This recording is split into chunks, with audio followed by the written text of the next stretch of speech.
கற்றை தமிழ் இந்த திரைப்படத்தை பற்றி ஏற்கனவே நம்ம ஒரு காணொலியில் பார்த்துருந்தோம். அந்த காணொலியில் ஒரு 3 முக்கியமான கருத்துக்கள் பார்த்துருந்தோம். அதாவது தமிழ் படித்தவனுடைய பார்வையிலிருந்து இந்த சமூகத்தையும், சமூகத்தினுடைய பார்வையிலிருந்து தமிழ் படித்தவனையும் இந்த சமூகம் எப்படி பார்க்கிறது அப்படிங்கிறத, அந்த மதிப்பீடுகள், சமூகத்தின் மீது இருக்கக்கூடிய அந்த உணர்வுகள் அப்படிங்கிறத பற்றி தான் கடந்த காணொலியில் மிக முக்கியமான ஒரு 3 கருத்துக்களை பார்த்துருந்தோம். என்னுடைய நண்பரும் இயக்குனருமான திரு வாமா கோபிநாத் அவர்களுடைய கருத்துக்காகவே மிக முக்கியமாக இந்த காணொலியை நம்ம தயாரிச்சுட்டு இருக்கோம். அந்த வகையில் இன்றைக்கும் அடுத்தடுத்து இருக்கக்கூடிய கருத்துக்கள், என்னுடைய பார்வையிலிருந்து இருக்கக்கூடிய கருத்துக்கள் எல்லாவற்றையும் இந்த காணொலியில் பார்க்கலாம் அப்படின்னு நினைக்கிறேன். வணக்கம் நண்பர்களே, இது தமிழ் கவி உலக வலையொலி. நான் முத்துக்குமரன். இந்த பகுதி தமிழ் திரை ஒரு பார்வை. அதில் தான் நம்ம கற்றை தமிழ் திரைப்படத்தை பற்றி பார்த்துட்டு, அதில் எனக்கு முக்கியமானப்பட்ட இன்னொரு கருத்து என்ன அப்படின்னா, இந்த திரைப்படத்தினுடைய 59வது நிமிடம் 50வது நொடியில ஒரு காட்சி வரும். என்னன்னா, தமிழ் படித்த, அதாவது தமிழை பாடமாக தேர்வு செய்த எல்லாருமே அந்த வகுப்பறையில இருப்பாங்க கல்லூரியில. அப்ப கல்லூரி பேராசிரியர், அந்த வகுப்புக்கான பேராசிரியர் வருவாரு. அவர் ஒவ்வொரு மாணவர்கிட்டையும் கேட்பாரு, நீங்க ஏன் தமிழ் படிக்கணும் அப்படின்னு நீங்க நினைச்சீங்க, தமிழை ஏன் ஒரு பாடமா எடுத்து படிக்கணும் அப்படின்னு சொல்லி நீங்க தேர்ந்தெடுத்தீங்க அப்படின்னு சொல்லி ஒவ்வொரு மாணவர்கிட்டையும் கேட்டுட்டு இருப்பாரு. அப்போ ஒவ்வொரு மாணவரும் ஒரு கருத்து சொல்லுவாங்க. ஒன்று என்ன அப்படின்னா, ஒருத்தர் சொல்லுவார், எனக்கு எங்கள் அப்பாவுக்கு ஒரு நிலம் இருக்குது சார், அந்த நிலத்துக்கு நான் படித்து முடித்த உடனே எனக்கு நான் விவசாயம் பண்ணணும்னு பார்க்குறேன், அந்த நிலத்துக்காக நான் வங்கியில் போய் கடன் கேட்கணும், பேங்க்கில் போய் லோன் கேட்கணும் அப்படின்னா எனக்கு ஒரு டிகிரி தேவைப்படுது, அந்த டிகிரிக்காக தான் நான் இந்த தமிழை ஈஸியாக இருக்கும், படிக்கிறதுக்கு எளிமையாக இருக்கும் அப்படின்றதுனால நான் டக்குன்னு எடுத்துட்டேன் அப்படின்னு சொல்லி ஒருத்தருக்கு காரணம் சொல்லார். இன்னொருத்தர் இல்லை சார், நான் +2ல் மார்க் ரொம்ப கம்மியாக எடுத்துட்டேன், அதனால சரி வேறு வழி இல்லாமல் நான் தமிழை தேர்ந்தெடுத்துட்டேன் அப்படின்னு சொல்லி அப்போ ஒரு காரணம் சொல்லிப்பேன். இன்னொரு இடத்துல அந்த 59வது நிமிடம் 50வது நொடியில் ஒரு காட்சி வரும்னு சொன்னாங்க. அந்த காட்சியில் இயக்குனர் மாரி செல்வராஜ் அவர்கள் அந்த காட்சியில் வருவார். நம்ம கடைசியாக வாழை திரைப்படத்தெல்லாம் இயக்குனர் இல்லையா, அந்த மாரி செல்வராஜ் அவரே ஒரு இயக்குனர் தான். அவர் அப்போ இயக்குனர் ராம்கிட்ட உதவி இயக்குனராக வேலை பார்த்துட்டு இருந்தாரா என்னன்னு தெரியல. அந்த காட்சியில் அவர் வருவார், நீங்கள் பார்த்தீங்கன்னா உங்களுக்கு தெரிஞ்சிருக்கும்.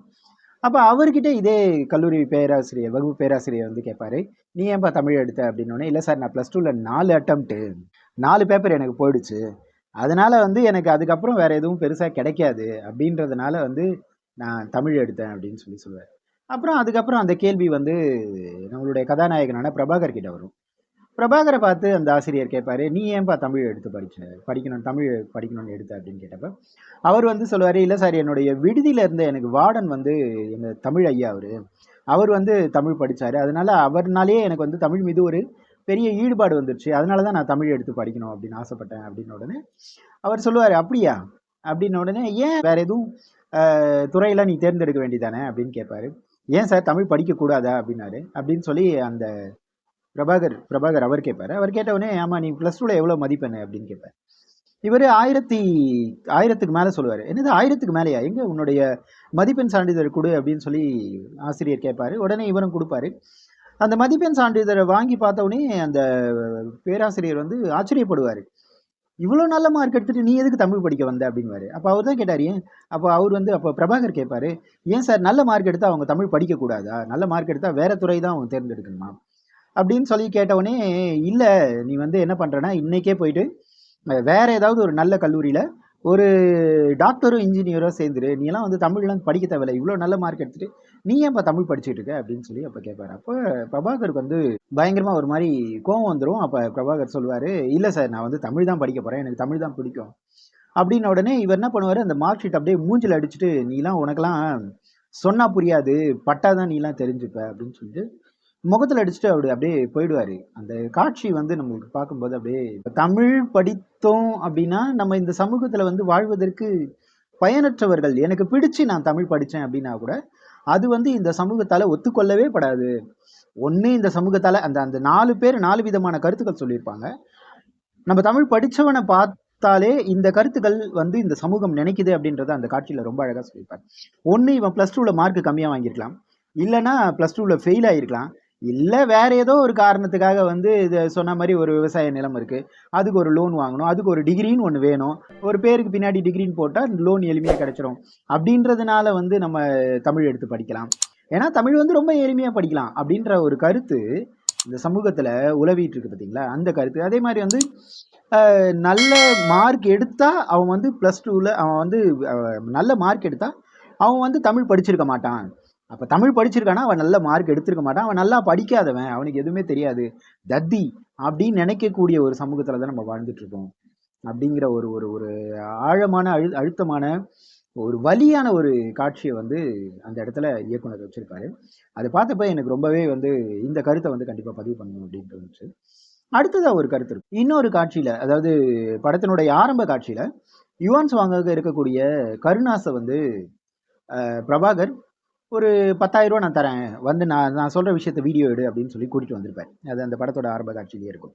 அப்ப வரும்போது அந்த கருணாஸ் என்ன நினைச்சிருப்பாருன்னா, யார் இவன், முகம் முழுக்க தாடி, கலைஞ்சு போன தலை, பார்க்கறதுக்கே ஏதோ பிச்சைக்கார மாதிரி, பஞ்ச பராரி மாதிரி, ஏதோ அகோரி மாதிரி இருக்கான் அப்படின்னு சொல்லி யோசிச்சுட்டு, சரி இருந்தாலும் நமக்கு என்ன போச்சு, நமக்கு 10,000 ரூபாய் கிடைக்குது போனா அப்படின்னு சொல்லிட்டு இவரும் வந்துருவார். அப்போ வந்த ஆரம்பத்தில் பிரபாகர் பேச பேச ஜீவாவாக பிரபாகராக இருக்கக்கூடிய ஜீவா பேச பேச அப்போ அந்த யுவான் ஸ்வாங்காக இருக்கக்கூடிய கருணாசம் என்ன நினைப்பாரு அப்படின்னா, இல்லை இவன் ஏதோ நம்மக்கிட்ட பொய் சொல்கிறான், இவன் ஏதோ உளறான், சரி என்னத்தையே கருமத்தை அவன் பாட்டு சொல்லிட்டு போகிறான், வீடியோ எடுத்து கொடுத்து முடிச்சுட்டு காசை வாங்கிட்டு இங்கேருந்து முதல்ல இடத்த காலி பண்ணிடுவோம் அப்படின்னு நினச்சிட்டு தான் உட்காருவார். அப்போ பிரபாகர் வந்து ஒரு 22 பேரை கொலை பண்ணிட்டேன் அப்படின்ற அந்த கதையெல்லாம் அப்படியே சொல்லும்போது இவனுக்கு கேட்குற கருணாஸுக்கு வந்து ரொம்ப ஒரு மாதிரி பயம் வந்துடும். அந்த பயத்தினுடைய மிரட்சியினுடைய வெளிப்பாடாக என்ன பண்ணுவார்னா, சார் எனக்கு ஒன்றுக்கு வருது சார் அப்படின்னு சொன்னோடனே, போ அந்த பக்கம் போ அப்படின்னு ஒரு காட்சியில் சொல்லுவார். சொன்னோடனே இவரும் ஓடி போயிட்டு அங்கேருந்து நண்பர்களுக்கு அவங்க ஃப்ரெண்டுகளுக்கெல்லாம் ஃபோன் பண்ணி, ஏய் மச்சான் நான் இந்த மாதிரி ஒரு சைக்கோ கிட்ட மாட்டிட்டேன்டா, என்னை வந்து காப்பாற்றுங்கடா, நான் இந்த இடத்துல இருக்கேன்டா அப்படி இப்படிலாம் சொல்லிட்டு இருப்பேன்.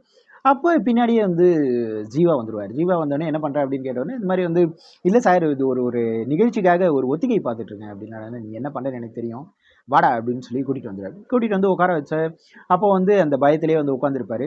ஆனால் காட்சிகள் செல்ல செல்ல, நேரம் செல்ல செல்ல பிரபாகர் சொல்லக்கூடிய அந்த கருத்துக்கள் எல்லாமே எந்த அளவுக்கு இந்த சமூகத்தில் வந்து ஒரு மிகப்பெரிய தாக்கத்தை உருவாக்கி அப்படிங்கிறத புரிஞ்சுக்கும் போது கருணாஸுக்கு முதல் முறையாக வந்து பிரபாகர் மேலே ஒரு மதிப்பும் மரியாதையும் வரும். அது அவர் சொல்லியிருப்பாரு என்னன்னா, இந்த சமூகத்தில் 2 விதமான ஆட்கள் தான் இருக்காங்க. ஒருத்தன் ஏடிஎம் வாசலுக்கு உள்ளே இருக்கவன், ஏடிஎம் வாசலுக்கு வெளியில் இருக்கவன், ஸ்பென்சர் பிளாசாவுக்கு உள்ளே இருக்கவன், ஸ்பென்சர் பிளாசாவுக்கு வெளியில் இருக்கவன்.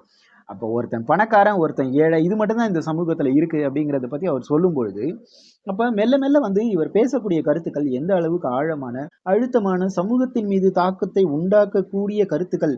அப்போ இவன் பார்க்கறதுக்கு வந்து ஒரு ஒரு சாதாரண ஆள் மாதிரி தெரிஞ்சாலும், நான் முன்னாடியே நம்ம அடிக்கடி என்னுடைய ஒரு திருக்குறளாவே வச்சிருப்பேன். உருவு கண்டு எல்லாமே வேண்டும், உருள் பெருந்தேருக்கு அச்சாணி அன்னார் உடைத்து அப்படின்னு சொல்லிட்டு ஒரு திருக்குறள் வச்சிருப்பேன். உருவத்தை பார்த்து ஒருத்தவங்களை வந்து நம்ம எடை போடவே கூடாது. அதாவது அதாவது நம்ம தமிழில் இன்னொரு பழமொழி சொல்லுவாங்களே, சிறு திரும்பும் பல் குத்த உதவும் அப்படின்னு சொல்லுவாங்க. அந்த மாதிரி ஒரு சின்ன சாதாரண ஆள் தான் இவன், என்னடா பார்க்கறதுக்கு பிச்சைக்கார மாதிரி பைத்தியக்கார மாதிரி இருக்கான் அப்படின்னு நம்ம அவர் நினைச்சாலும், யுவான் சுவாங் நினைச்சாலும், மெல்ல மெல்ல அவர் பேசக்கூடிய அந்த கருத்துக்களுடைய ஆழத்தை உணரும் பொழுது அவர் மேலே வந்து மிகப்பெரிய மதிப்பு வரும். ஒரு சின்ன அச்சாணியாக இருக்கக்கூடிய ஒரு சின்ன ஒரு பொருள் தான் அவ்வளவு பெரிய ஒரு தேரே. அதான் சொல்லுவாரு, உருவு கண்டு உருவத்தை பார்த்து எல்லாமே வேண்டும், எள்ளி நகையாடக்கூடாது, கிண்டல் கேலி பண்ணக்கூடாது.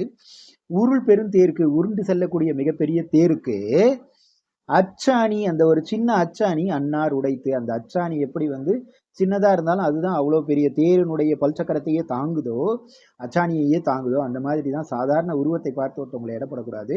அவங்களும் மிகப்பெரிய ஆட்களாக இருக்கலாம். இன்னைக்கும் நம்ம வந்து சாலைகளில் நடந்து போகும்போது நிறைய பேரை பார்த்தோன்னே, இவெல்லாம் யாரா அவன், பார்க்கறதுக்கே ஒரு மாதிரி இருக்கான் அப்படின்னு நம்ம நினைப்போம். ஆனால் அவங்கக்கிட்ட மேபி பேசி பார்த்தோம் அப்படின்னா அவங்கக்கிட்ட இருக்கக்கூடிய ஞானம் நம்மளை அப்படியே வியக்க வைக்கும், அந்த அளவுக்கு இருக்கு. அந்த மாதிரியான ஒரு ஒரு காட்சி வந்து அப்படியே மெல்ல மெல்ல மெல்ல மெல்ல நீங்கள் அந்த படத்தை முழுக்க பார்க்கும்போது பார்த்தீங்கன்னா, ஒரு அப்படியே ஒரு சின்ன சின்ன மாறுதல், ஒரு ஒரு அப்படியே சின்ன சின்ன காட்சிகள் வந்து டிரான்ஸ்ஃபர்மேஷன் ஆகிட்டே இருக்கும்.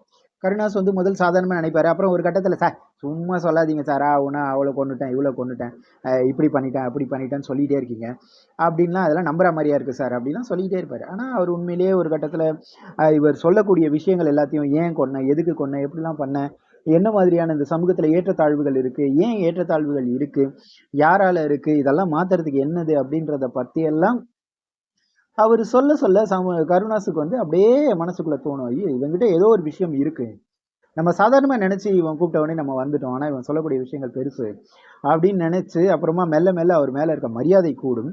அந்த மரியாதை கூடுது, அவர் மேலே வந்து இவர் உண்மையிலே மிகப்பெரிய ஒரு அன்பு வச்சிருக்காரு அப்படிங்கிறத காட்டுற மாதிரியே கடைசியில் ஒரு காட்சி ஒன்று வச்சுருப்பாரு. என்னன்னா, கருணாஸே சொல்லுவார், சார் நீங்க எனக்கு 10,000 ரூபாய் தரேன்னு சொன்னீங்கல்ல சார், அந்த 10,000 ரூபாய் எனக்கு வேண்டாம் சார் அப்படின்னுவாரு. உடனே அப்ப ஜீவா வந்து அந்த ஒரு மெல்லிய புன்னகை வந்து பூக்குற மாதிரி இருக்கும். அப்படி ஒரு ஒரு காட்சியை வந்து இங்க வச்சிருப்பாரு. அதாவது என்னன்னா, உருவத்தை கண்டு ஒருத்தவங்களை எடை போட்டுறக்கூடாது. சாதாரண பார்க்கறதுக்கு பிச்சைக்கார மாதிரியோ, சாதாரண ஒரு ஒரு எளிமையான ஒரு உடை உடுத்திருக்கிறதுனால, எளிமையான ஒரு சாதாரண ட்ரெஸ் போட்டிருக்கிறதுனால, இவன் வந்து இவன்லாம் என்னடா பெரிய ஆளு அப்படின்லாம் நம்ம நினைச்சிடக்கூடாது. அவங்களுக்குள்ளவும் மிகப்பெரிய ஆற்றல் மிக்க மனிதர்கள் உள்ள ஒளிஞ்சிருப்பாங்க. அதை நம்ம தெரிஞ்சுக்காம விட்டுறக்கூடாது அப்படிங்கிறத அந்த அந்த ஒரு காட்சியில அந்த படம் முழுக்கவே நிறைய இடங்கள்ல ரொம்ப அழகா சொல்லியிருப்பாரு. அது ஒரு கருத்து. அடுத்ததா வந்து என்னன்னா, இந்த கருத்து வந்து நம்ம சமூகத்துக்கு சார்ந்த கருத்து இல்ல அப்படின்னாலுமே, இந்த கருத்தை சொல்லாமல் இந்த படத்தை பத்தி பேச முடியாது அப்படின்றதுக்காகவே இந்த கருத்தை வந்து நான் சொல்லணும் அப்படின்னு பார்த்தேன். என்னன்னா, ஆனந்தியாக இருக்கக்கூடிய அஞ்சலி பல இடங்கள்ல வந்து கேட்பாங்க, நிஜமா தான் சொல்றியா அப்படின்னு ஒரு கேள்வி ஒண்ணு கேட்பாங்க. இந்த படத்தையே வந்து மிகப்பெரிய அளவுல எல்லாருக்கும் நினைவுபடுத்தக்கூடிய ஒரு ஒரு இந்த படத்தினுடைய ஒரு வசனம் அப்படின்னு சொன்னீங்கன்னா, இந்த நிஜமா தான் சொல்றியா அப்படின்ற இந்த வசனம். அவங்க ஒவ்வொரு இடத்துலையும் ஒவ்வொரு மாதிரி கேட்டுக்கிட்டே இருப்பாங்க. அதாவது சின்ன வயசுல கேட்கும்போது ரொம்ப வெள்ளந்தியா இருக்கும். அப்புறம் கொஞ்சம் வளர்ந்ததுக்கு அப்புறம் ஒரு ஒரு பருவத்துல கேட்கக்கூடிய ஒரு கேள்வியா இருக்கும். ஒரு ஆசையினுடைய வெளிப்பாடா இருக்கும். அப்புறம் என்ன வந்து ஏமாத்திர மாட்டியா அப்படின்ற மாதிரியான அந்த ஒரு வெளிப்பாடா இருக்கும்.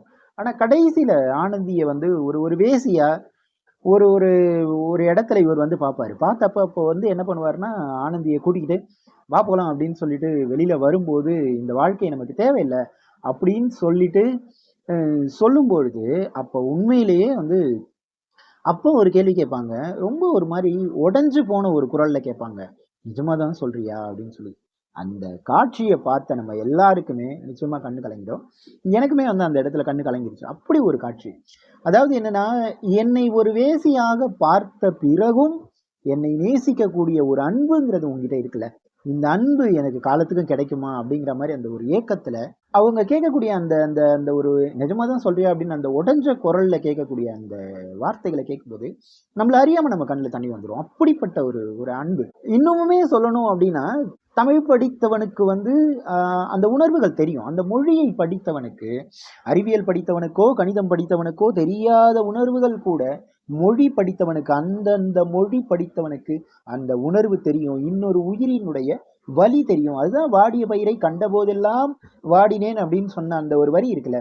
இன்னொரு உயிருக்கான அந்த வலி எப்ப தெரியும் அப்படின்னா, உண்மையிலேயே நாம் நம்மளுடைய வரலாற்றையும், நம்மளுடைய மொழியையும், நம்மளுடைய இலக்கியங்களையும் நாம் அறியும் பொழுது, இன்னொரு உயிருக்கான வலியை நம்மால் நிச்சயமாக உணர முடியும்.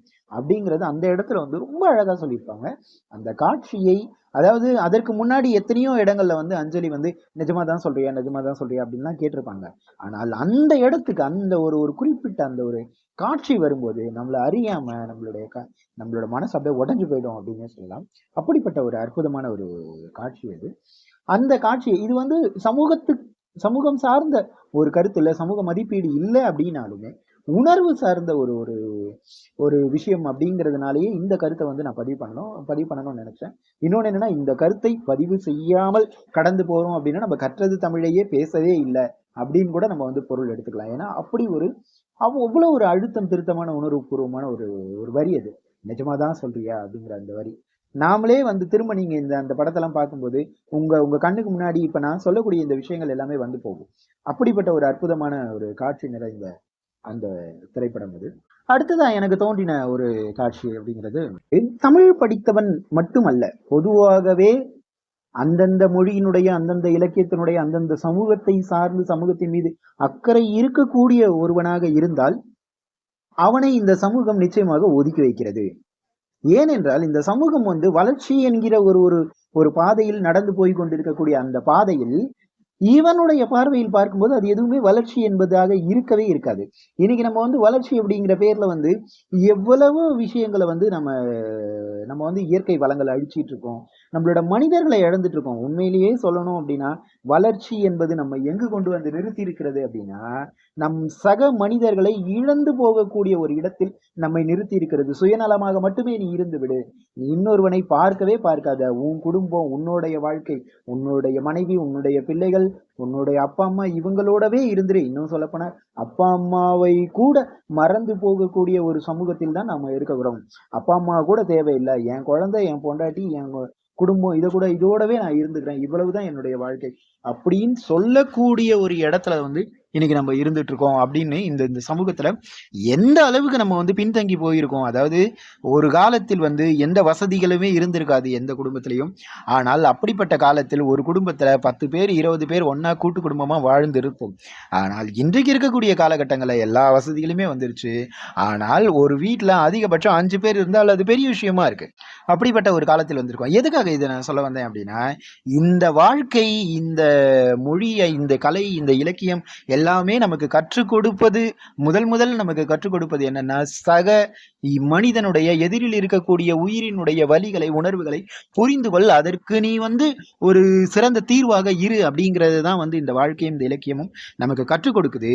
ஆனால் இன்றைக்கு இருக்கக்கூடிய நவீனங்கள் எல்லாமே, இன்றைக்கு இருக்கக்கூடிய சமூகம் எல்லாமே இது எதையுமே நீ கத்துக்காத, இன்னொரு உயிரை பத்தி சிந்திக்கவே சிந்திக்காத, உன்னுடைய வளர்ச்சியை பாரு, உனக்கு தேவையான பணத்தை சம்பாதி, அது மட்டும்தான் உன்னுடைய வாழ்க்கை, அதை நீ செய்தால் மட்டும்தான் உன்னுடைய இந்த சமூகத்தில் உன்னால் தொடர்ந்து பயணிக்க முடியும், இன்னொரு உயிரை பார்த்தால் நீ அழிந்து விடுவாய், அதனால் இன்னொரு உயிரை பார்க்கவே பார்க்காத அப்படிங்கிற கருத்துல தான் இன்னைக்கு நமக்கு வந்து இந்த சமூகம் கற்றுக் கொடுத்துக்கிட்டே இருக்கு. ஒரு சாலையில ஒருத்தன் அடிபட்டு விழுந்து கிடக்குறான் அப்படின்னா கூட நீ அவனை கண்டுக்காத, நீ கடந்து போ, ஏன்னா உனக்கு ஆஃபீஸுக்கு டைம் ஆயிடுச்சு அப்படின்னு தான் இந்த சமூகம் நமக்கு சொல்லிக் கொடுக்குது. அதே மாதிரி இந்த சமூகம் வந்து சின்ன வயசுலேருந்து நமக்கு வந்து பாடங்கள்ல என்ன சொல்லிக் கொடுக்கும் அப்படின்னா, பொய் சொல்லாத, திருடாத, இன்னொருத்தரோட பொருளை வந்து இன்னொருத்தர் மேல பொறாமைப்படாத. அதாவது திருக்குறள் ரொம்ப அழகா சொல்லுவோம், அழுக்காறு அவாவைகளை இன்னா சொல்லிவை நான்கும் இழுக்க இயன்றது அறம் அப்படின்னு சொல்லுவோம். அந்த மாதிரி அழுக்காறுனா பொறாமை, இன்னொரு உயிரை பார்த்து பொறாமைப்படக்கூடாது, கோவப்படக்கூடாது, பொய் சொல்லக்கூடாது, கெட்ட வார்த்தை பேசக்கூடாது. இந்த மாதிரி எல்லாமே சமூகம் பாடத்தில் சொல்லி கொடுக்கும். ஆனால் அதை படித்து விட்டு சமூகத்துல நம்ம அப்ளை பண்ணணும், நம்ம அதை சமூகத்துல பின்பற்றணும் அப்படின்னு நினைச்சா இந்த சமூகம் முதல்ல நமக்கு சொல்லி கொடுக்குற விஷயம், பொய் சொல்லு, பொய் சொன்னா மட்டும்தான் உன்னால இங்க வாழ முடியும். முடிஞ்சா திருடு, அந்த திருட்டுனால நீ மாட்டிக்காம இரு. நீ எவ்வளவு குற்றங்கள் வேணாலும் செய், அந்த குற்றத்தின் மூலமாக நீ மாட்டிக்கொள்ளாமல், அந்த குற்றங்கள் வெளியில தெரியாத வரை நீ யோக்கியனாகவே இந்த சமூகத்தால் பார்க்கப்படுவாய். அதனால் நீ எவனை வேணா, இந்த இந்த திரைப்படத்துல சொல்லுவாங்கல்ல, ஒரு திரைப்படத்துல நீ எவனை வேணா குத்து கொலை பண்ணு அப்படின்னு சொல்லிட்டு ஒரு திரைப்படத்துல சொல்லியிருப்பாங்களே, அந்த திரைப்படத்தோட பேர் எனக்கு சற்று நினைவுக்கு வரல. அந்த மாதிரி ஒரு ஒரு கருத்து இருக்கும். நீ என்ன வேணா தவறு செய், யாரை வேணா குத்து கொலை பண்ணு, அடி வெட்டு, நீ என்ன வேணா பண்ணு, ஆனால் அது எதுவுமே வெளியில் தெரியாத வரை நீ இந்த சமூகத்தால் யோக்கியனாக மதிக்கப்படுவாய். நீ என்ன வேணா ஊழல் பண்ணு, முக்கியமா சொல்லணும்னா எவ்வளவு வேணா ஊழல் பண்ணு, எவ்வளவு வேணா கையூட்டு பண்ணு, நீ எதை பத்தியும் கவலைப்படாத. நீ எவ்வளவு வேணா திருடினாலும் இந்த சமூகத்துல நீ மதிக்கப்படுவாய். நீ கடன் வாங்கி கார்ல போ, சும்மா வெறுமனே கடனே இல்லாம வீட்டில் உட்காந்துருந்தனா உன்னை இந்த சமூகம் மதிக்காது. ஏன்னா இங்க கடன் வாங்கியாவது கார்ல போறவனுக்கு தான் மரியாதை இருக்கு அப்படின்றதை எல்லாம் தான் இந்த சமூகம் நமக்கு சொல்லிக் கொடுக்குது. ஆனால் இளமையில நம்மளுடைய பாடங்கள்ல, நம்மளுடைய மொழியில, நம்மளுடைய இலக்கியத்துல எல்லாமே என்ன சொல்லி கொடுக்குன்னா, உண்மையா வாழு, அன்பா வாழு, சரியா வாழு, இன்னொருத்தவங்களுக்கு உபயோகமா வாழு, இப்படியெல்லாம் தான் சொல்லி கொடுக்குது. ஆனால் சமூகம் அதை நமக்கு கற்றுக் கொடுப்பதில்லை. ஒருவேளை அப்படி இதை யாராவது பின்பற்றிட்டு இருக்காங்க அப்படின்னா அவர்களை இந்த சமூகம் கிண்டலும் கேலியுமாக, பைத்தியக்காரனாக, பிழைக்க தெரியாதவனாக, உருப்படாதவனாக, விளங்காதவனாக தான் இந்த சமூகம் பார்க்குது. ஒருத்தர் நான் வந்து இல்லைங்க, நான் யாருக்கிட்டையும் கையூட்டெல்லாம் வாங்க மாட்டாங்க, அதாவது ஊழல்லாம் பண்ண மாட்டாங்க, எனக்கு அந்த பணம்லாம் வேணாங்க, தேர்தல் நேரங்களில் எனக்கு வந்து எந்த காசும் நான் வந்து வாங்க மாட்டாங்க அப்படின்னா, யாருப்பா நீ பிழைக்க தெரியாதவனா இருக்க அப்படின்னு தான் இந்த சமூகம் சொல்லுது. சரி, அவன் பாரு எவ்வளோ நேர்மையாக உண்மையாக இருக்கான்ல, அவன் இந்த சமூகத்துக்காக எவ்வளோ வந்து தன்னைத்தானே வருத்திக்கிறான்ல அப்படின்றத பற்றிலாம் இந்த சமூகம் சொல்கிறதே கிடையாது.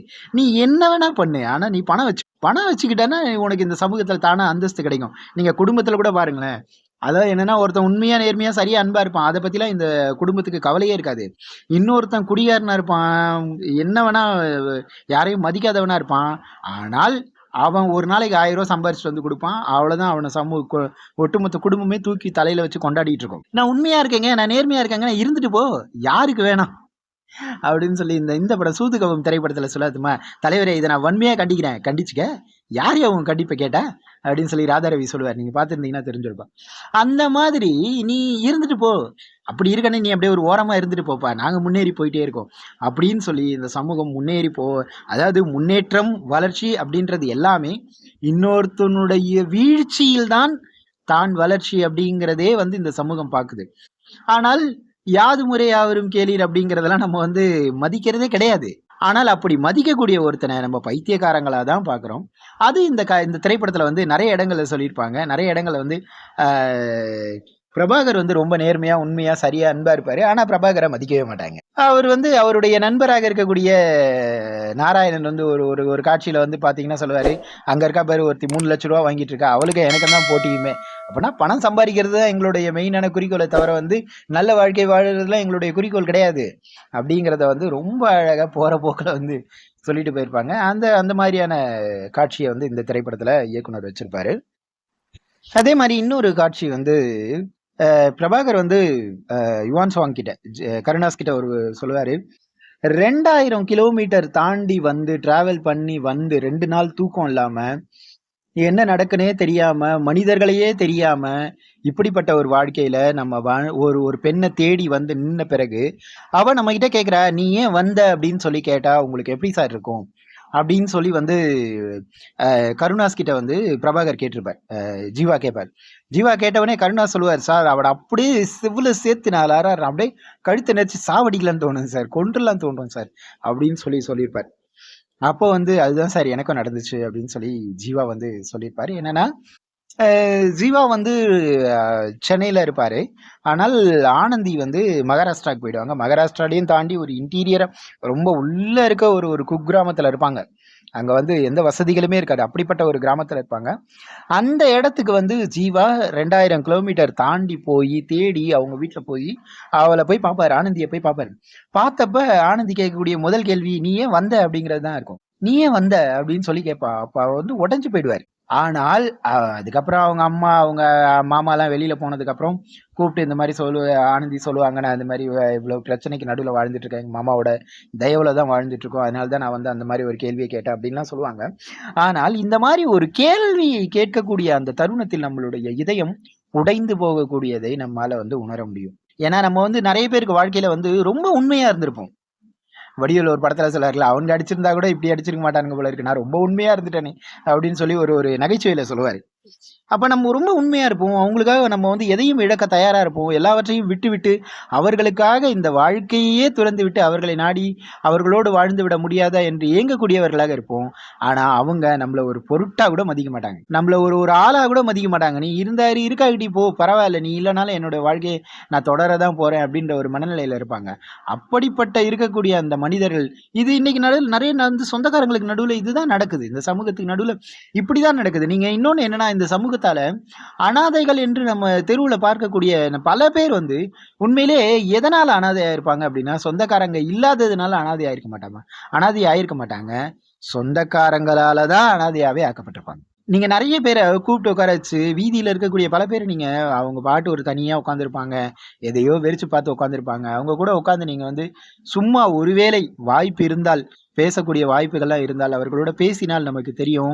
அவங்க சொல்லியிருப்பாங்க, ஊர்ல எனக்கு அவ்வளோ நிலம் இருந்துச்சுப்பா, ஊர்ல எனக்கு அவ்வளோ சொந்தக்காரங்களாம் இருந்தான்ப்பா, எல்லா சொந்தக்காரங்களும் என்னை ஏமாத்திட்டு கையெழுத்து வாங்கிட்டு என்னை அனாதையா விட்டுட்டாங்கப்பா, எங்க அப்பா அம்மா இருக்க வரைக்கும் நான் நல்லா இருந்தேன்ப்பா, எங்க அப்பா அம்மா செத்து போனதுக்கு அப்புறம் என் வாழ்க்கையே அனாதையாயிடுச்சுப்பா அப்படின்னு எத்தனையோ பேர் சொல்லக்கூடியதை நம்மால் பார்க்க முடியும். இதுதான் இன்றைய சமூகத்தினுடைய நிலை. அப்படியே வந்து என்னன்னா, நீ ஏன் வந்த அப்படின்னு சொல்லி அந்த கேட்கக்கூடிய அந்த ஒரு காட்சியை நான் பார்த்தப்ப எனக்கு வந்து ரொம்ப ஒரு மாதிரி வலியா இருந்துச்சு. அந்த அந்த தகவலை வந்து பகிரணும் அப்படின்னு சொல்லி விருப்பப்பட்டேன். இன்னொரு காட்சியில் நம்ம பார்ப்போம், touch me here if you dare அப்படின்னு சொல்லி ஒரு வாசகத்தை எழுதி ஒரு பெண் வந்து ஒரு ஒரு டிஷர்ட் போட்டிருப்பாங்க. ஒரு அலுவலகத்துல நாராயணனை பார்க்க போவார், அவரோட நண்பர் நாராயணனை பார்க்க போவார். அந்த அலுவலகத்துல touch me here if you dare அப்படின்னு சொல்லி எழுதியிருப்பாங்க. உனக்கு துணிவு இருந்தால் இங்கு தொடு பார்க்கலாம் அப்படின்னு சொல்லி அந்த டிஷர்ட்ல எழுதியிருப்பாங்க. அந்த அந்த வாசகம், அந்த வரிகள் வந்து மிகச் சரியாக அந்த பெண்ணுடைய மார்பகத்தின் மீது இருக்கக்கூடிய அந்த துணியில எழுதப்பட்டிருக்கும். அதை பார்த்த உடனே இவருக்கு வந்து பிரபாகருக்கு வந்து கோபம் வந்துடும், இது பண்ணிட்ட உடனே அந்த பெண் உடஞ்சு அழுவாங்க. அப்ப எல்லாருமே வந்து இவர் அடிக்க வருவாங்க. அப்ப அவர் சொல்லுவாரு, இப்படி எழுதி இருக்கிறது வந்து தப்பா சரியா அப்படின்னு சொல்லி அவர் வந்து ஒரு வாதத்தையே முன் வைப்பார். உண்மையிலேயே அந்த காட்சியும் வந்து நிறைய பேரால பேசப்பட்டிருக்கு. என்னுடைய பார்வையில இருந்தும் அதை நான் வந்து கண்டிப்பா சொல்லணும் அப்படின்னு விருப்பப்பட்டேன் இந்த திரைப்படத்தை பார்த்த பொழுது. என்னன்னா, இன்றைக்கும் வந்து சமூகத்தில் நிறைய குற்றங்கள் நடக்குது. அந்த குற்றங்களுக்கு ஏதோ ஒரு வகையில் நாமும் காரணமாக இருக்கிறோம் அப்படிங்கிறத நாம ஒத்துக்க தவறுறோம். நான் சரியா தாங்க இருக்கேன், ஆனால் இந்த சமூகம் குற்றம் இழைக்குது கிடையாது. நம்மளுடைய இயலாமை, நம்மளுடைய அறியாமை, நம்மளுடைய ஒரு முட்டாள்தனமும் வந்து பல நேரங்கள்ல காரணமா இருக்கு. நாம அதை ஒத்துக்க மறுக்கிறோம். பல நேரங்கள்ல மனிதர்கள் எப்பவுமே என்ன பண்ணுவாங்கன்னா, செய்த தவறுகளை ஒத்துக்கவே மாட்டாங்க. ஆனால் அவர்கள் தவறு செய்திருப்பார்கள். இதையும் வந்து இந்த திரைப்படத்துல வந்து சொல்லியிருப்பாருங்க. Touch me here if you dare அப்படின்னு சொல்லி எழுதியிருக்கக்கூடிய அந்த வாக்கியத்தை பத்தி வந்து சொல்லியிருப்பாங்க. அந்த கருத்துமே எனக்கு வந்து பதிவு பண்ணணும் அப்படின்ற மாதிரி தோணுச்சு. இது வந்து அதன் பிறகு வந்து ஒரு மிகப்பெரிய பேசு பொருளா ஆச்சு சமூகத்துல அப்படிங்கிறது உண்மை. ஏன்னா உண்மையிலே என்னன்னா, தமிழ்ல நம்மளோட நீங்க நிறைய பாத்தீங்கன்னா, ஒரு காலகட்டத்தில் வந்து தமிழ் வாசகங்கள், தமிழ் இலக்கிய வரிகள் யாதும் ஊரே யாவரும் கேளீர் அதையெல்லாம் பொறிக்கப்பட்ட பல டிஷர்ட்லாம் வந்துச்சு. இன்றைக்கும் தமிழ் வரிகள் பொறிக்கப்பட்ட ஐயன் வள்ளுவனுடைய உருவம் பொறிக்கப்பட்ட டிஷர்ட்லாம் நிறைய வருது. அந்த மாதிரி இந்த சமூகத்தை சரியான வழியில் கொண்டு செல்ல கூடிய பல விஷயங்கள் நம்ம கிட்ட இருக்கான்னு கேட்டா இருக்கு. ஆனால் நாம தான் அதை செய்ய மறுக்கிறோம், நாம தான் அதை செய்ய தவறுகிறோம் அப்படின்றது கூட மறைமுகமா இந்த காட்சியில சொல்லப்பட்டதா எனக்கு வந்து தோணுச்சு. ஏன் நல்ல விஷயங்களை பரப்ப முடியாதா? நல்ல விஷயங்களை சொல்ல முடியாதா? நல்ல விஷயங்களை இந்த சமூகத்தை உருவாக்க முடியாதா? உருவாக்க முடியும் இல்லையா? ஏன் அதை நம்ம உருவாக்க தவறுறோம் அப்படின்ற ஒரு கேள்வியை முன்வைத்த மாதிரியும் இந்த காட்சி வந்து எனக்கு தோணுச்சு. அதை வந்து பதிவு பண்ணணும் அப்படின்னு நினைச்சேன். அடுத்ததா வந்து ஒரு காட்சி, ஒரு ஒரு நள்ளிரவு நேரத்துல ஒருத்தர் வந்து கார்ல வருவாரு. அந்த நேரத்துல வந்து பிரபாகர் வந்து அந்த காரை நிறுத்தி அவங்கிட்ட, டேய் ஒரு 5 நிமிஷம் பேசணும்டா, உட்கார்றா அப்படின்லாம் வந்து சொல்லுவாரு. ஆனா அது கொஞ்சம் வன்முறையா முதல்ல வந்து காட்டியிருப்பாங்க. வன்முறையா கார் கண்ணாடியை உடைக்க போவாரு, உடைச்சிருவாரு, கல் எடுத்து போட்டுருவாரு. அதுக்கப்புறம் அவன் பயத்துல உட்கார்ந்தவனே கூப்பிட்டு உட்கார வச்சு அவங்கிட்ட வந்து பாரதியுடைய பாடலை பத்தி எல்லாம் வந்து பேசுவாரு.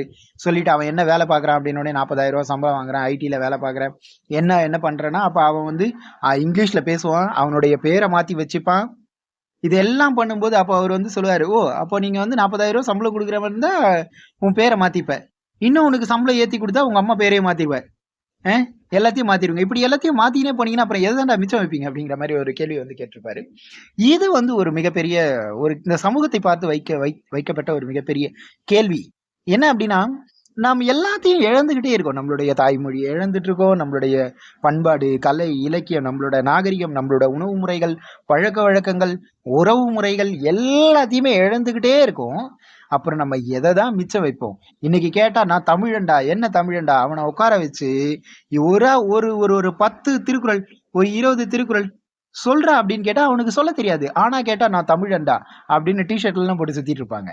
நீங்க நிறைய பேரை பாருங்க. ஆனால் உண்மையான தமிழ் பற்று, தமிழ் அப்படிங்கிறது என்னன்னா, நம்மளுடைய மொழியையும் நம்மளுடைய வரலாறையும் நம்மளுடைய இலக்கியத்தையும் அறிந்து வைத்திருப்பதுதான் உண்மையான தமிழ் பற்று. நான் தமிழ அப்படின்னு சொல்லி பெருமை பீத்திக்கிறதுல ஒண்ணுமே கிடையாது. உனக்கு தமிழ்ல குறைந்தபட்சம் ஒரு 1330 திருக்குறள்ல குறைந்தபட்சம் ஒரு 100 திருக்குறளாவது தெரிஞ்சிருக்கணும்ல. அது கூட நம்ம வந்து தெரிஞ்சுக்காம, ஆனா நான் வந்து தமிழன் மட்டும் சொல்லிக்கிட்டு என்ன பெரிய பிரயோஜனம்? இப்ப அந்த காட்சியிலேயே அவரும் பாத்தீங்கன்னா தமிழனா தான் இருப்பாரு. ஆனால் அவர் வந்து பாத்தீங்கன்னா நுனிநாக்கில் ஆங்கிலம் பேசுவாரு, பேர் ஆங்கிலத்துல மாத்தி வச்சுப்பாரு. ஜானஸா ஏதோ ஒன்று மாத்தி வச்சிருப்பாருன்னு நினைக்கிறேன். அந்த காட்சி பாத்தீங்கன்னா தெரியும். Sir thanks for calling Janus sir அப்படின்னு ஏதோ ஒன்று சொல்லிட்டு இருப்பாரு. பார்த்தா நமக்கு அந்த காட்சி தெரியும். அப்ப நான் வந்து ஆங்கிலம் படிக்கிறேன், எனக்கு வந்து நிறைய சம்பளம் கிடைக்குது அப்படின்றதுக்காக, நான் சம்பளம் கிடைக்குதுன்னா நான் ஆங்கிலம் படிச்சுப்பேன், பேரை மாத்திப்பேன், ஊரை மாத்திப்பேன், எல்லாத்தையும் மாத்திப்பேன். கடைசியில என்ன, என்னுடைய மொழியை மறந்துடுவேன், என்னுடைய இலக்கியத்தை மறந்துடுவேன், என்னுடைய கலையை மறந்துடுவேன், என்னுடைய வரலாற்றை மறந்துடுவேன், எல்லாத்தையும் மறந்துடுவேன். எனக்கு எதுவுமே தெரியல, எனக்கு எதுவுமே தேவையில்லை, நீ பணம் கொடுத்தால் அந்த பணத்துக்காக எந்த எல்லைக்கு வேண்டுமானாலும் சென்று நான் அதுவாகவே மாறிவிடுவேன் அப்படின்றது எவ்வளவு ஒரு இழிவான ஒரு விஷயம் அப்படிங்கிறத இந்த இடத்துல ரொம்ப அழகா வந்து அந்த காட்சியில ஒரு பதிவு பண்ணியிருப்பாரு. இந்த காட்சியும் எனக்கு வந்து சொல்லணும் அப்படின்னு தோணுச்சு. இந்த திரைப்படத்துல கடைசியா எனக்கு ஒரே ஒரு காட்சி மட்டும் வந்து சொல்லணும்னு தோணுச்சு. என்னன்னா, அந்த திரைப்படத்தினுடைய கடைசி 10 நிமிடங்கள் வந்து இயற்கையா பார்ப்பதற்கு வந்து தேவையில்லை அப்படின்னு கூட எனக்கு தோணுச்சு. எனக்கு வந்து ஏன்னா அப்படின்னா, நீங்க கடைசி 10 நிமிஷத்துல பார்த்தோம் அப்படின்னா, அவரை வந்து போலீஸ் பிடிக்கிறதுக்காக வருவாங்க. அவர் வந்து அவருடைய கேரளால அவருடைய இந்த ஊர்ல ஒரு சின்ன வயசுல வளர்ந்த அந்த ஊர்ல இருப்பாரு. அப்ப வந்து அவரை பிடிக்கிறதுக்காக அச்சன் கோயிலுக்கு போவாங்க. அந்த இடத்துல வந்து பாத்தீங்கன்னா ஆனந்தியும் அவரும் ஒரு ட்ரெயின் தண்டவாளத்துல உட்காந்துருப்பாங்க. அப்பதான் அவர் வந்து அந்த ஜாமெட்ரி பாக்ஸ் எடுத்து கொடுப்பாரு. சின்ன வயசுல மயில் இறகு, அந்த கோழி இறகு பறந்த அந்த கதையெல்லாம் வந்து அவங்களுக்கு நினைவுக்கு வரும். அதையெல்லாம் அப்படியே பேசிக்கிட்டே இருப்பாங்க. அப்ப திடீர்னு வந்து போலீஸ் சூழ்ந்துருவாங்க. போலீஸ் சூழ்ந்த உடனே அவர் என்ன பண்ணுவாங்கன்னா, 2 பேரும் நம்மளுடைய அந்த நாய் செத்து போயிருக்கும், நாயை பிடிக்கிறதுக்காக சின்ன வயசுல செத்து போயிட்டு இருக்கோம், அதை இப்போ வந்து பிடிக்க போலாமா அப்படின்னு சொல்லிட்டு தண்டவாளத்துல ஓடி போய் தண்டவாளத்துல வந்த ட்ரெயின்ல எதிர்பட்டு 2 பேருமே வந்து இறந்து போவாங்க. இந்த ஒரு காட்சியை வந்து வைத்த அந்த ஒரு கணம் வந்து எனக்கு கொஞ்சம் வலியா இருந்துச்சு. ஏன்னா, அந்த காதலர்கள் அந்த சின்ன வயசுல அவர்கள் அந்த 7 வயசா இருந்த பிரபாகர் ஆனந்தியும், சின்ன வயசுல வாழ்ந்த அந்த வாழ்க்கை மெல்ல மெல்ல அவர்களுக்கு காலப்போக்குல எந்த விதமான மகிழ்ச்சியையும் குடுக்கல. அப்படின்னாலுமே கூட, கடைசிலயாவது குறைந்தபட்ச மகிழ்ச்சிய கொடுத்திருக்கலாம். ஆனா, அந்த இடத்துலயும் அவர்களுக்கு அது இறப்புக்கு தான் வழிவகுக்குது அப்படின்றத பார்க்கும்போது வந்து பார்த்தப்போ எனக்கு வந்து ஏன் இந்த 10 நிமிஷ காட்சியை இயக்குனர் வச்சாரு? குறைந்தபட்சம் அவங்க சேர்ந்து அவங்க எங்கேயோ போய் எப்படியோ ஊரை விட்டு ஊரு போய் எங்கேயோ வாழ்ந்துட்டு இருக்காங்க, நிம்மதியா இருந்துட்டு இருக்காங்க பிரபாகர் ஆனந்தியும். அப்படின்னு விட்டுட்டாவது போயிருக்கலாமே. ஏன் வந்து இவங்கள இறந்து போகக்கூடிய ஒரு காட்சியை அவர் வச்சாரு அப்படின்னு சொல்லி எனக்கு அந்த இடத்துல ஒரு ஒரு வலியா இருந்துச்சு. ஆனால் எதார்த்தமாக பார்த்தோம் அப்படின்னா, அந்த காட்சிகள் சரியா தான் இருக்கும். ஆனா என்னுடைய பார்வையில எனக்கு அது வலியா இருந்துச்சு. ஏன்னா பொதுவாவே வந்து ஒரு திரைப்படத்தினுடைய முடிவு வந்து சோகமா இருந்துச்சுன்னா, நமக்கு ஏத்துக்க கொஞ்சம் மனசுக்கு வலிக்கும் இல்லையா? அந்த வலி எனக்குமே இருந்துச்சு அப்படின்னு நான் வந்து சொல்லுவேன். கடைசியா இன்னும் ஒரு விஷயம் சொல்லணும் அப்படின்னா, அவர் வந்து கடைசியில அந்த கேசட்லாம் கொண்டு வந்து அந்த டிவி ஸ்டேஷன்ல குடுத்த பிறகு, மக்களுடைய கருத்துக்கள் வந்து ஒரு பெரிய விவாதம் நடக்கும். ஒரு கருத்து கணிப்பு நடக்கும். அதுல நெறைய பேர் வந்து அவங்களுடைய கருத்துக்கள் சொல்லியிருப்பாங்க. அப்ப வந்து ஒரு போலீஸ் ஸ்டேஷன்ல ஒரு ஒரு காட்சி ஒண்ணு வச்சிருப்பாங்க. அதுல வந்து ஒருத்தர் சொல்லுவாரு, "யோவ்! ஆமாய்யா, இந்த ஐடி காரனுங்க வந்தானுங்க, எல்லா ரேட்டையும் ஏத்தி விட்டானுங்க.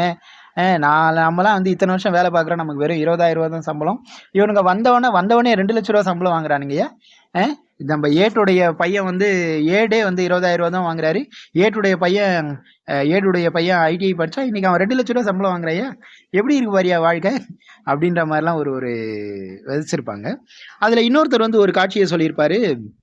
சமூக வளர்ச்சி சார் இதெல்லாம் வந்து சமூக வளர்ச்சி தானே சார் ஐடிலாம் வர்றது அப்படின்னு சொல்லி கேட்டவனே, வளர்ச்சிங்கிறது வந்து ஒட்டுமொத்த சமூகத்துக்குமான வளர்ச்சியா இருக்கணும் சார்.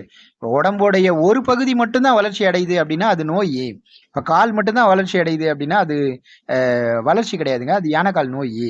அப்ப அந்த மாதிரி வந்து சமூகத்துல ஒரு பிரிவினர் மட்டும்தான் வளர்ச்சி அடைகிறாங்கன்னா அந்த வளர்ச்சி வந்து சரியான வளர்ச்சி கிடையாது.